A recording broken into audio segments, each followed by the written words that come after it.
Hello, donc là on va voir les transformés de la place. C'est parti. Et donc, on vient à une première définition. Qu'est-ce qu'est une fonction causale? On dit soit f est une fonction définie sur R, on dit que f est une fonction causale si et seulement si, pour tout t strictement inférieur à 0, f de t est égal à 0. D'accord? Et ensuite, f de t peut être différent de 0 dans les autres cas. Donc, c'est plutôt une fonction donc, qui est nulle lorsque t est strictement négatif et qui peut voilà, avoir d'autres valeurs lorsque t est positif ou nul. Transformer de la place, on nous dit soit f une fonction causale, on note grand F la transformée de la place, définie par évidemment la grand F de P est égale à l'intégrale entre 0 et plus l'infini de f de t exponentielle moins pt dt, où P est un nombre complexe. D'accord?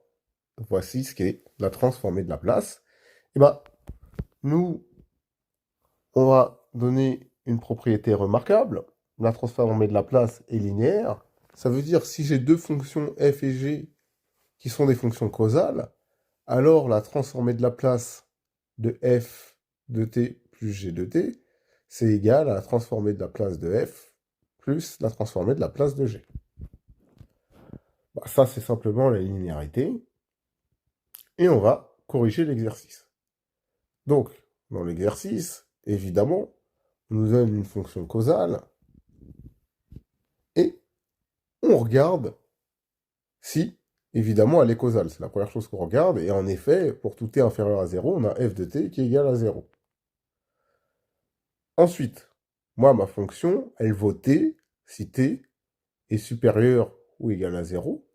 Donc, ma transformée de la place que je vais calculer, j'ai f de p qui est l'intégrale entre 0 et plus l'infini de f de t exponentielle moins pt dt, c'est égal à l'intégrale entre 0 et plus l'infini de t exponentielle moins pt dt.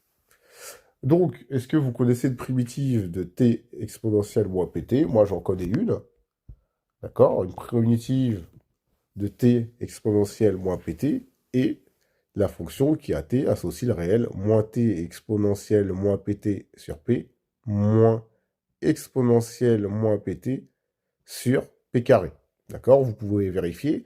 Si vous ne savez pas que c'était une primitive de t exponentielle moins pt, et ben en fait, il vous suffit de faire une intégration par partie et vous allez retrouver la primitive. Ça, il n'y a pas de souci. Et donc, ça, c'est rien d'autre que la limite lorsque x tend vers plus l'infini, du coup, de moins t exponentielle moins pt sur p, moins exponentielle moins pt sur p carré, évidemment, entre 0 et x. Du coup, je vais remplacer évidemment la valeur, je vais faire valeur en x moins valeur en 0, donc je vais remplacer dans un premier temps par x et ensuite par 0, et donc ça va me donner moins x exponentielle moins px sur p, moins exponentielle moins px sur p carré, moins 1 sur p carré, d'accord?